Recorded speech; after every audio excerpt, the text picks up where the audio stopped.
कक्षा 9 विषय हिंदी, पहली इकाई पाठ 6 इत्यादि की आत्मकहानी भाग 2। क्या राजा क्या रंग, क्या पंडित क्या मूर्ख, किसी के घर जाने आने में मैं संकोच नहीं करता, अपनी मानहानि नहीं समझता। अन्य शब्दों में यह गुण नहीं। वे बुलाने पर भी कहीं आने जाने में गर्व करते हैं, आदर चाहते हैं। जाने पर सम्मान का स्थान न पाने से रूठकर उठ भागते हैं। मुझ में यह बात नहीं है, इसी से मैं सबको प्यारा हूँ। अब यहाँ निबंधकार बता रहे हैं कि चाहे कोई राजा हो या रंक हो, रंक मतलब गरीब, कोई बहुत ही पंडित यानी विद्वान हो या कोई बहुत ही मूर्ख यानी बेवकूफ़ हो, वह सभी के घर जाता है। किसी भी के भी घर में जाने पर वह संकोच नहीं करता या अपना अपमान नहीं समझता, मानहानि नहीं समझता। लेकिन अगर शब्द समाज के दूसरे शब्दों की बात की जाए तो उनमें यह गुण बिल्कुल भी नहीं है। उन्हें तो बुलाना पड़ता है और बुलाने में पर भी वह अहंकार दिखाते हैं। कहीं भी आने जाने पर अपने आप पर बहुत ही गर्व महसूस करते हैं और चाहते हैं कि यदि उन्हें बुलाया गया तो उन्हें योग्य आदर मिले। सम्मान का स्थान यदि उन्हें नहीं मिला तो वह रूठकर भाग जाते हैं। लेकिन इत्यादि ऐसा बिल्कुल भी नहीं है और यही कारण है कि वह सबका प्यारा चहेता है। परोपकार और दूसरे का मान रखना तो मानो मेरा कर्तव्य ही है। यह किए बिना मुझे एक पल भी चैन नहीं पड़ता। संसार में ऐसा कौन है जिसके अवसर पड़ने पर मैं काम नहीं आता। निर्धन लोग जैसे भाड़े पर कपड़ा पहनकर बड़े बड़े समाजों में बड़ाई पाते हैं, कोई उन्हें निर्धन नहीं समझता, वैसे ही मैं भी छोटे छोटे वक्ताओं और लेखकों की दरिद्रता झटपट दूर कर देता हूँ। अब दो एक दृष्टांत लीजिए। अब लेखक बताते हैं कि इत्यादि का ऐसा कहना है कि परोपकार की बात हो या दूसरों को सम्मान देने की बात हो, उसे वह अपना कर्तव्य ही समझता है और दूसरों को परोपकार दूसरों की मदद किए बिना या उन्हें सम्मान दिए बिना उसे चैन भी नहीं मिलता। संसार में ऐसा कोई भी नहीं है समय पड़ने पर जिसके वह काम न आया हो। जैसे बहुत से लोग होते हैं जो गरीब होते हैं और यदि वह अच्छे जगह पर जाना चाहते हैं, प्रशंसा बड़ाई पाना चाहते हैं, मतलब प्रशंसा पाना चाहते हैं, तो वह क्या करते हैं, किराए से कपड़े खरीदते हैं, भाड़े पर मतलब किराए से। और जब वह कपड़े पहनकर उस समाज में जाते हैं तो उन्हें कोई भी गरीब नहीं समझता उनके कपड़ों को देखकर। वैसा ही काम इत्यादि का है। छोटे छोटे वक्ता मतलब जो बहुत ज्ञानी नहीं है परंतु भाषण देते हैं, उनके पास शब्दों का भंडार नहीं, ऐसे लोगों के शब्दों की गरीबी को दूर करने का कार्य जो है वह इत्यादि करता है और उसके लिए उसने दृष्टांत मतलब उदाहरण भी दिया है। वक्ता महाशय वक्तृत्व देने को उठ खड़े हुए। अपनी विद्वत्ता दिखाने के लिए सब शास्त्रों की बात थोड़ी बहुत कहना चाहिए, पर पन्ना भी उलटने का सौभाग्य नहीं प्राप्त हुआ। इधर उधर से सुनकर दो एक शास्त्रों और शास्त्रकारों का नाम भर जान लिया है। कहने को तो खड़े हुए हैं, पर कहें क्या। अब लगे चिंता के समुद्र में डूबने उतराने और मुंह पर रुमाल दिए खांसते खूंसते इधर उधर ताकने। दो चार बूंद पानी की भी उनके मुखमंडल पर झलकने लगी।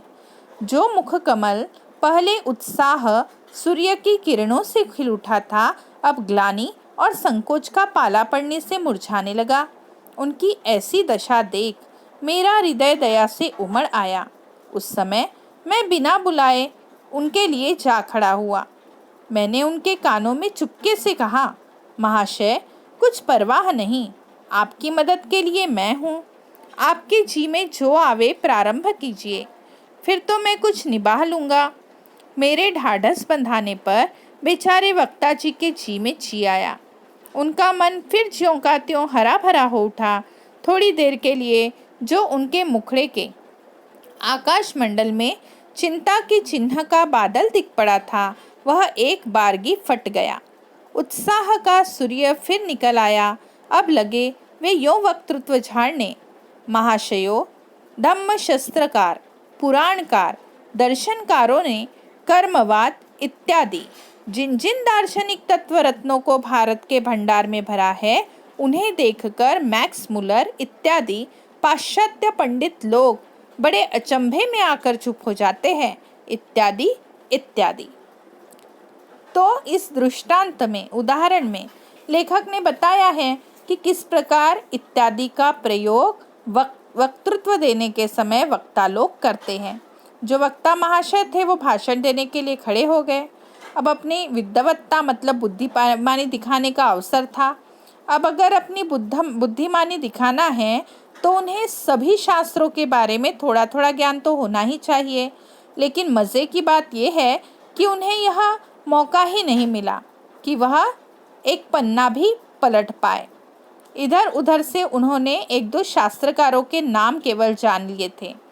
अब कहने के लिए तो भाषण देने को खड़े हो गए, पर करे क्या, क्योंकि उन्होंने पढ़ा ही नहीं था और उनके विद्वत्ता को प्रस्तुत करने के लिए शब्दों की कमी उनके पास थी।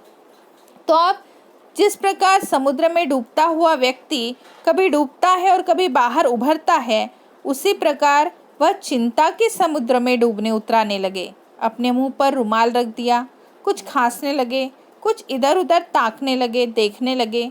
और जब हम घबरा जाते हैं तो हमारे माथे पर पसीने की बूंदें चमकने लगती है, वैसी ही दो चार बूंदें उनके चेहरे पर, मुखमुंडल पर भी झलकने लगी। उनका मुख रूपी कमल, जो पहले उत्साह के सूर्य किरणों से खिल रहा था, अब मानसिक शिथिलता दिखाई दे रही थी, ग्लानि दिखाई दे रही थी और संकोच भी दिखाई दे रहा था, जिसके कारण वह चेहरा अब मुरझाने लगा था। उनकी ऐसी हालत देखकर इत्यादि को दया आ गई। उसका हृदय दया से भर आया, उमड़ आया। उस समय बिना बुलाए ही वह उनके पास जा पहुंचा और उनके कानों में उसने चुपके से कहा कि आप बिल्कुल फिक्र मत करो, मैं आपकी मदद के लिए हूँ। आपके मन में जो भी आए आप शुरू कर दो, बाकी सब मैं निभा लूँगा, संभाल लूँगा।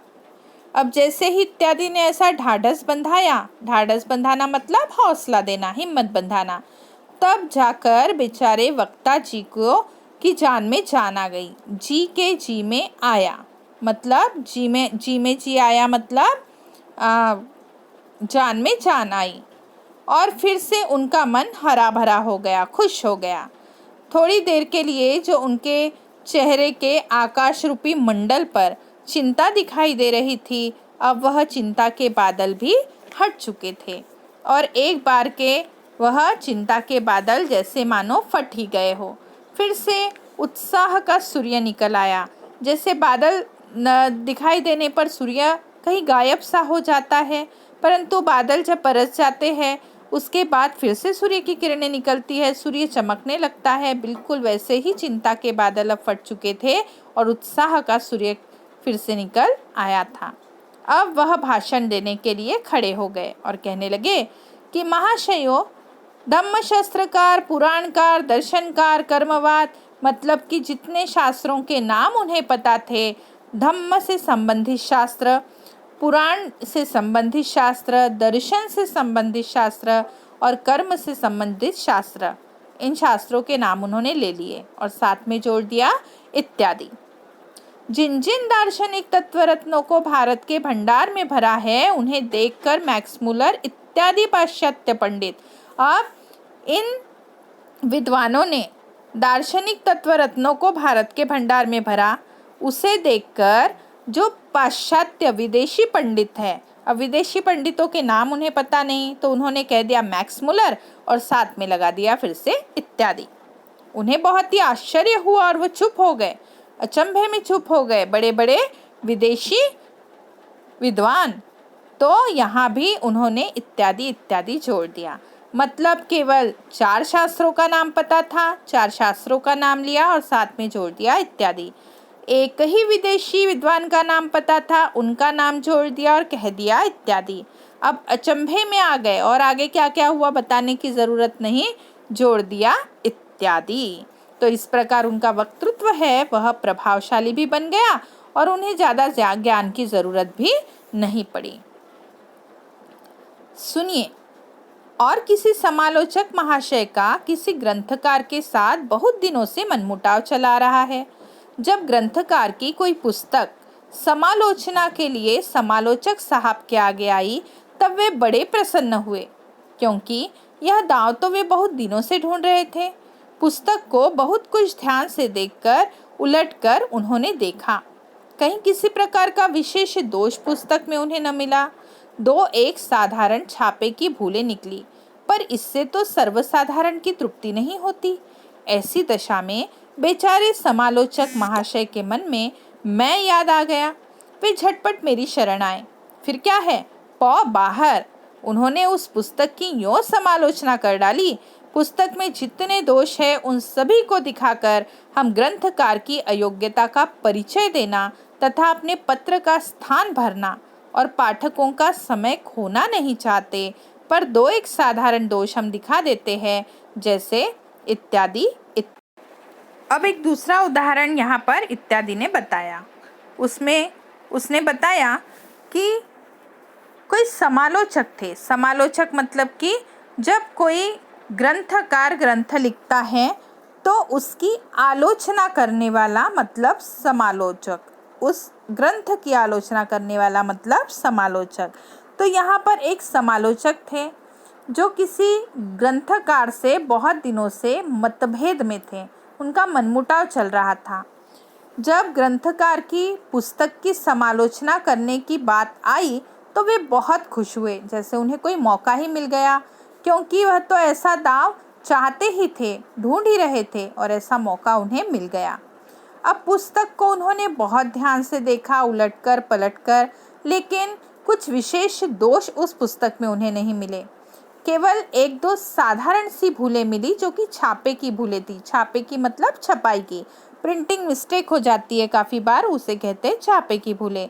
तो ऐसी सामान्य सी भूल अगर उन्हें मिली तो किसी के भी मन को संतोष नहीं मिलेगा। जो आलोचक है वह आलोचना तो कर देगा, लेकिन पढ़ने वाले को ऐसा नहीं लगेगा कि इस पुस्तक में दोष है। तो इसीलिए वह ऐसी स्थिति में क्या करते।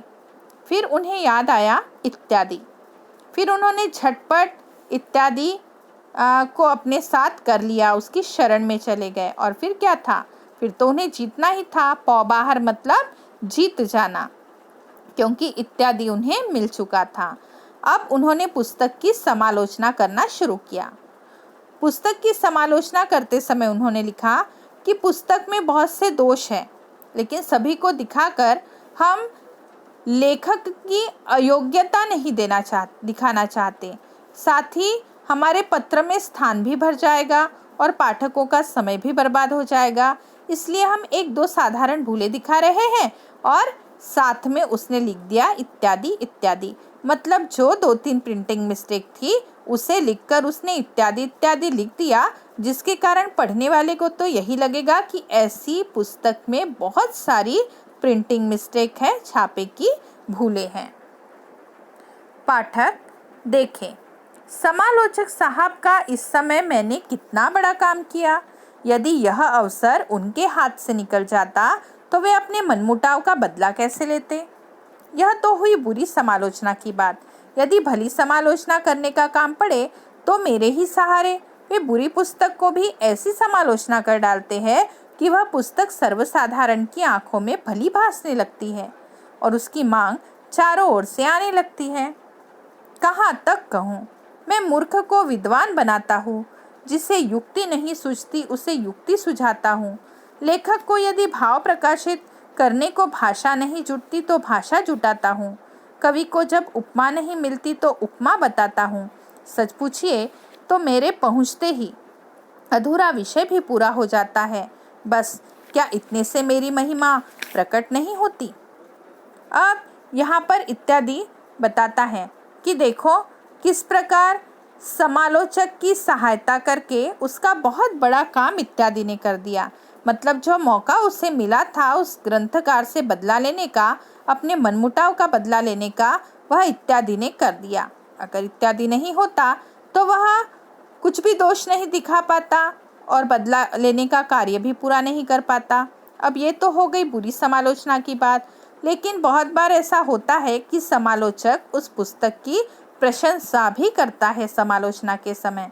तो यहाँ पर दूसरी बात भी बताई है कि बहुत बार ऐसा होता है कि यदि कोई पुस्तक बुरी है और उसकी समालोचना अच्छी करनी है, तो बहुत से समालोचक ऐसा करते हैं कि एक दो विशेषताएं उस पुस्तक की लिख देते हैं और साथ में इत्यादि जोड़ देते हैं।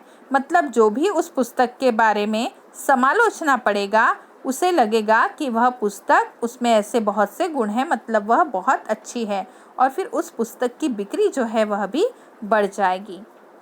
तो यहाँ पर इत्यादि का कहना है कि वह अपनी और कितनी प्रशंसा करे।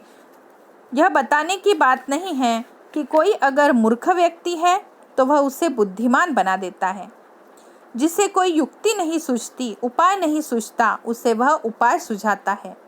यदि कोई लेखक अपने मन की भावनाओं को प्रकाशित करना चाहता है, प्रदर्शित करना चाहता है, प्रकाशित करना चाहता है, लेकिन उसे भाषा नहीं मिलती, तो ऐसे समय वह इत्यादि का प्रयोग करके अपनी भाषा का भंडार बढ़ा सकता है। और जब कवि को उपमा देनी होती है, उपमा देना मतलब एक प्रकार का दृष्टांत देना, जैसे मुख को कमल की उपमा दी जाती है, मुख कमल की समान सुंदर है, तो मुख को कमल की उपमा दी जाती है। तो उपमा नहीं जब मिलती तब वह इत्यादि उपमा भी सुझाता है। एक उपमा दे दी और इत्यादि जोड़ दिया। अब सच बात तो यह है कि किसी भी अधूरे विषय को पूरा करने का कार्य जो है वह इत्यादि ही कर सकता है, लेकिन केवल इतने से ही उसकी महिमा प्रकट हो जाती है। इतना कहने से ही हम समझ सकते हैं कि वह कितना महान है। चलिए चलते चलते आपको एक और बात बताता चलूँ। समय के साथ सब कुछ परिवर्तित होता रहता है। परिवर्तन संसार का नियम है।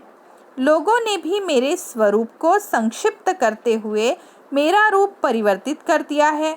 अधिकांशतः मुझे आदि के रूप में लिखा जाने लगा है। आदि मेरा ही संक्षिप्त रूप है।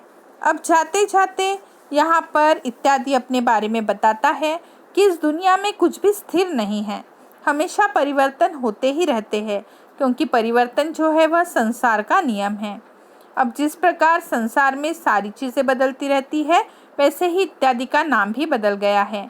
इत्यादि को अब अधिकतर आदि के रूप में ही लिखा जाता है और लोग अब आदि के नाम से ही इत्यादि को जानते हैं।